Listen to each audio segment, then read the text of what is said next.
गाड़ी खरीदनी है और बजट या एक्सचेंज की टेंशन है तो गजानन ऑटो और तीर्थ फाइनेंस है ना। हम नए और पुराने व्हीकल्स की सेल करते हैं। फाइनेंस या गाड़ी एक्सचेंज सब हम मैनेज करते। Hero, Honda, TVS, Suzuki, Bajaj, Yamaha सभी बाइक्स और स्कूटर्स मिलेंगी। हर तरह के इंश्योरेंस भी यहाँ अवेलेबल है, एक ही रूफ के नीचे। तो अब सोचना क्या, आज ही कॉल या शॉप विजिट करें।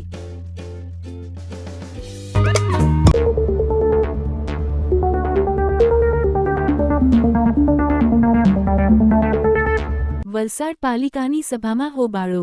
વલસાડ પાલિકાની સામાન્ય સભા મહિલા સભ્યોએ માથે લીધી, ભાજપના સભ્યોએ જ પક્ષ સામે વિરોધ કર્યો। વલસાડ નગરપાલિકાની જાન્યુઆરી માસની ખાસ સામાન્ય સભામાં ભારે હોબાળો થયો હતો। નગરપાલિકા પ્રમુખ માલતીબેન ટંડેલના અધ્યક્ષ સ્થાને મળેલી આ સભામાં ભાજપના કાઉન્સિલરો અને ભાજપ સમર્થિત અપક્ષ સભ્યોએ જ તેમના વિસ્તારમાં વિકાસના કામો ન થતા હોવા અંગે ઉગ્ર રજૂઆત કરી હતી। આ રજૂઆતોને કારણે ભાજપના કાઉન્સિલરો સામસામે આવી ગયા હતા। આ ઉપરાંત પ્રમુખ માલતીબેન ટંડેલનું પાલિકાના કર્મચારીઓ પર અંકુશ ન હોવાના પ્રશ્નો પણ સભામાં ઉઠ્યા હતા। સભા તોફાની બનતા વિપક્ષી સભ્યોએ વિકાસના કામોમાં વિલંબ અને ચીફ ઓફિસર ના વલણ સામે ઉગ્ર વિરોધ નોંધાવ્યો હતો। કાઉન્સિલર જ્યોત્સનાબેન રાઠોડ અને અન્ય સભ્યોએ આક્ષેપ કર્યો હતો કે અધિકારીઓ સભ્યોની રજૂઆત સાંભળતા નથી અને દરેક વાતમાં આરટીઆઈ કરો એવો ઉદ્ધત જવાબ આપે છે। મુખ્ય આક્ષેપોમાં વોર્ડ નંબર 1ના મોગરાવાડી વિસ્તારમાં આવેલી શાળામાં લાંબા સમયથી ગંદા પાણીનો ભરાવો થવાનો પ્રશ્ન હતો, જેનાથી નાના બાળકોના આરોગ્ય સામે જોખમ ઊભું થયું છે। લેખિત રજૂઆતો કરવા છતાં નિરાકરણ ન આવતા સભ્યોએ કોની બદલી કરવાની માંગ કરી હતી। વિપક્ષી સભ્યોએ આ તાનાશાહી નહીં ચાલે ના નારા લગાવી સભા ગજવી મૂકી હતી। આ મામલે નગરપાલિકાના પ્રમુખ માલતીબેન ટંડેલે જણાવ્યું હતું કે તમામ સભ્યોની રજૂઆતોને ધ્યાને લેવામાં આવી છે। તેમણે ઉમેર્યું હતું કે ડ્રેનેજ, રસ્તા અને ડોર ટુ ડોર કલેક્શન જેવા વિકાસના મોટા કામો કારોબારીમાં મંજૂર થઈ ગયા છે અને આગામી 2 માસમાં તે પૂર્ણ કરવામાં આવશે।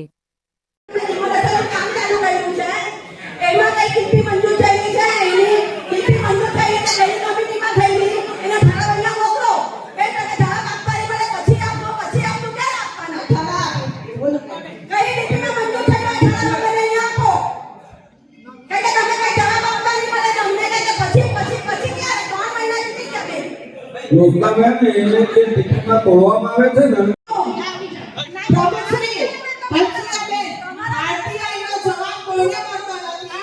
મહિનો 2 મહિના થઈ જાય પછી એવું નથી આપવામાં આવે મને બોલવું નથી ઉપલબ્ધ નથી આપવામાં આવશે ને જોવું તો જોઈએ ફાલતુ પક્ષી આપો ને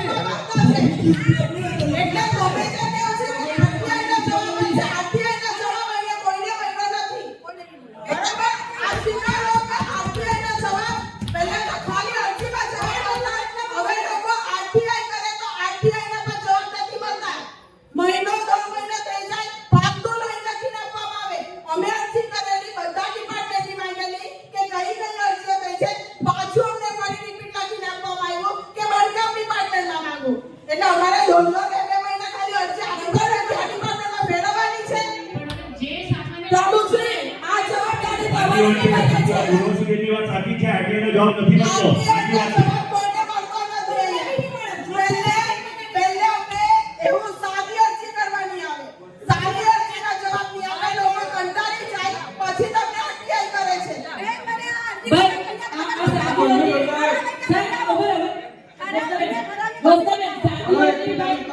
ચૂંટાયેલા પ્રતિનિધિએ સાદી અરજી શા માટે કરવાની ભાઈ? ચૂંટાયેલા પ્રતિનિધિ શા માટે સાદી અરજી કરવાની? અમારે ડાયરેક્ટ માંગી નહીં શકીએ અમે તમારી પાસે? ઉપપ્રમુખશ્રી તમારી પાસે કહી નહીં શકીએ અમે માંગી શકીએ છે કોઈ જિલ્લા તમારી પાસે કે સભ્ય લોકોને નામવાનું લેખિતમાં છે કોઈ જીઆર બે ખરાબ બતાવો તે ખરાબ મારી જે રજૂઆત હતી બોલો બોલો તમને હેલો મેડમ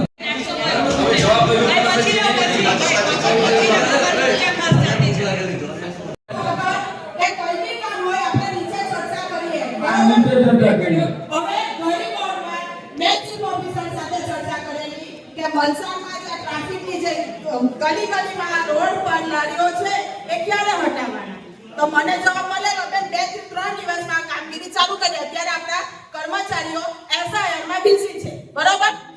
હજી સુધી એ કામગીરી થઈ નથી. તો હવે શું કરવાનું? હજી બી ટીચર ચર્ચા કરવાની છે. હજી બી ટીચર ચર્ચા. જો બાંધકામ કોણ તમે લેખિતમાં મને આપો, મારે બાંધકામ શાખામાં જવાનું. કમલેશની જવાબદારી મને. તમે કહો ને. કમલેશભાઈનો ઓર્ડર કોને આપવાનો? કમલેશભાઈનો ઓર્ડર કોને આપવાનો? મારે આપવાનો કે પછી તો પ્રમુખશ્રીએ જીઓએ આપવાનું છે. તો પછી કોણ આપવાનું? તમે મને કે કમલેશભાઈ પર જાઓ. તમે મને બોલો કમલેશભાઈ પર જાઓ. ના છે સીઓ. સીઓ કરી પ્રમુખ હોય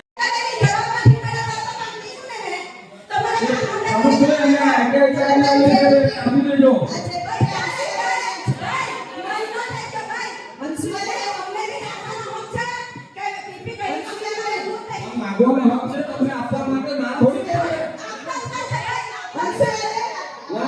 તમને આપવા માટે ના નથી કહેતા. તો તમે લખીને આપ્યો કે અત્યારે તમે કીધું પ્રમુખ સાથે વાત કર્યું કે મને આવી દો.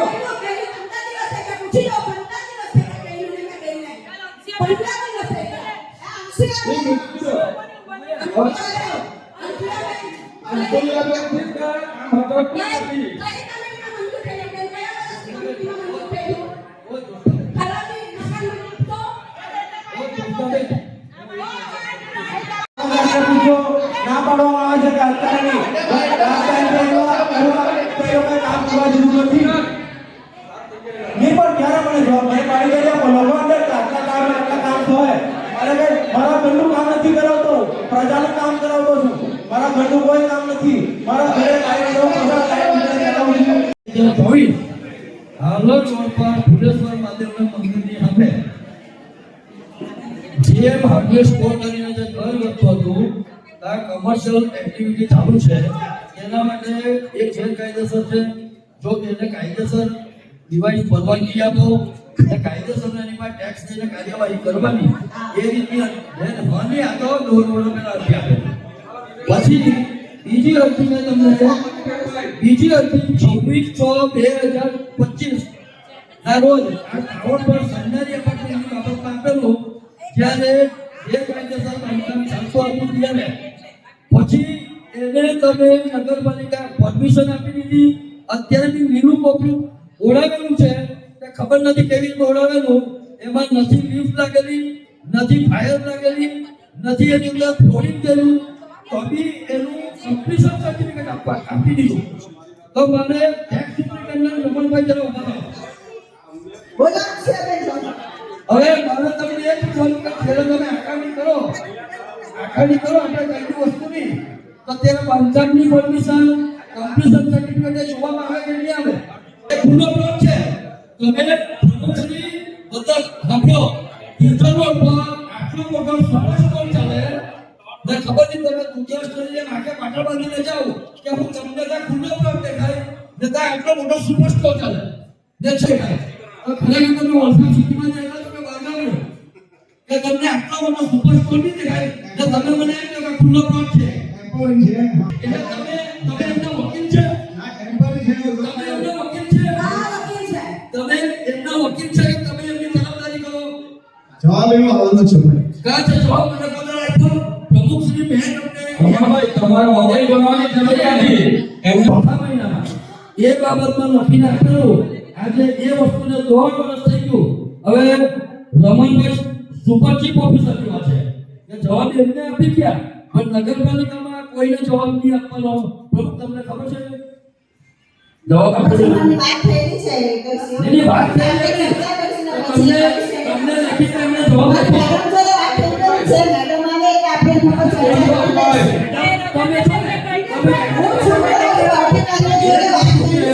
મને એક વસ્તુ કેવું, એમનો લેખિતમાં જવાબ આવેલો છે કે હા કે ના?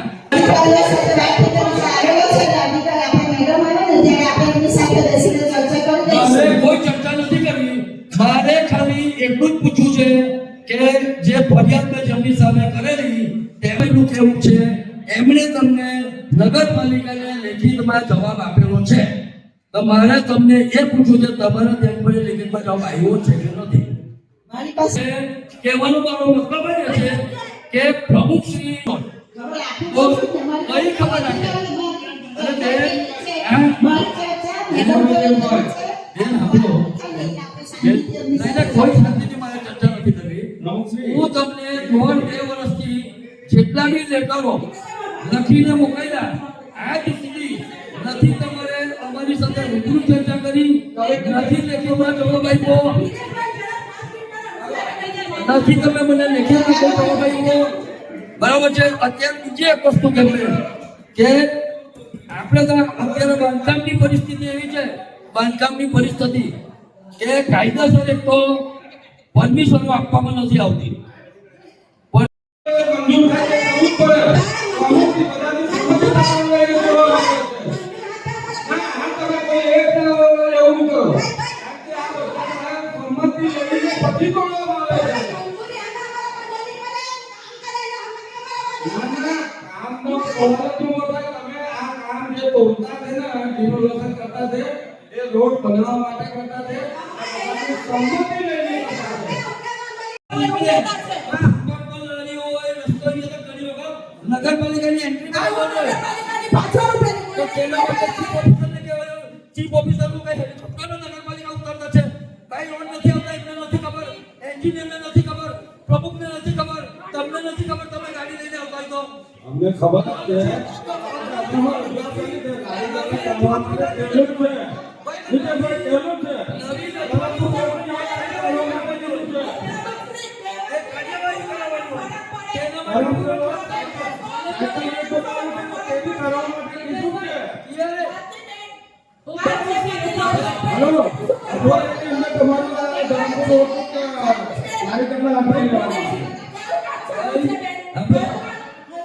તમે જ અંજામની આપી દોડી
આજે વલસાડ નગરપાલિકાની સામાન્ય સભા મૂકી હતી તેના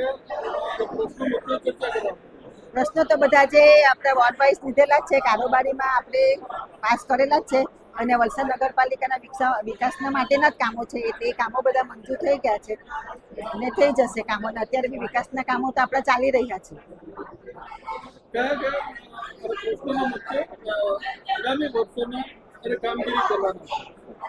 કામગીરી ચાલુ જ છે.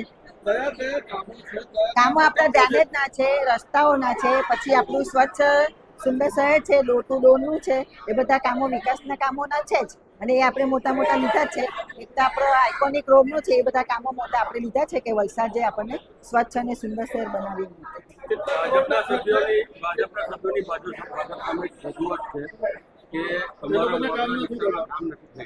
કામ થતા જ છે. બધા વોર્ડ વાઇઝ કામો તો અત્યારે એટલી બધી કઈ લાઇટની કે ડેમેજની નથી. જ્યારે બી કઈ પ્રોબ્લેમ આવે છે મારા પર બી ફોન આવે છે તો હું ડાયરેક્ટ ફોન કરે એટલે અમારા ચેરમેન જાય છે અને કામગીરી કરે છે.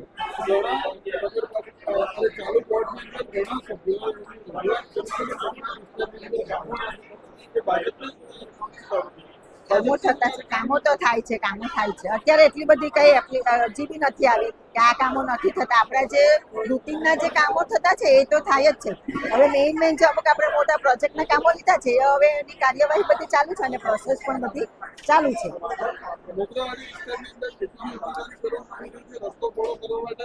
એની કામગીરી ચાલુ છે ડિમોલેશનની. એ મુદ્દે તો એમ કે અમુક જગ્યાએ હજુ કામગીરી ચાલુ છે ને જે ડિમોલેશન થવાનું છે એ કાર્યવાહી આપણી ચાલુ છે. કાયદાકીય રીતે જે થશે તે થશે જ.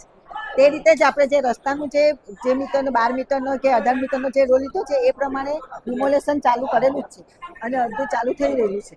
શહેરના મુખ્ય માર્ગો ઉપર નક્કી થતી ટ્રાફિક સમસ્યા માટે લારીઓ જવાબદાર છે. એ લારીઓની જવાબદારી એ અમારી કામગીરી ચાલુ છે. અત્યારે માણસો સાથે બી અમારે વાત થઈ ગઈ છે ને અમે અબ્રામાની લારી કે ગમે તે વિસ્તારમાં જ્યાં લારી હશે ને ત્યાં અમે ઉઠાવવાની કામગીરી ચાલુ કરી છે અને ટ્રાફિક સમસ્યા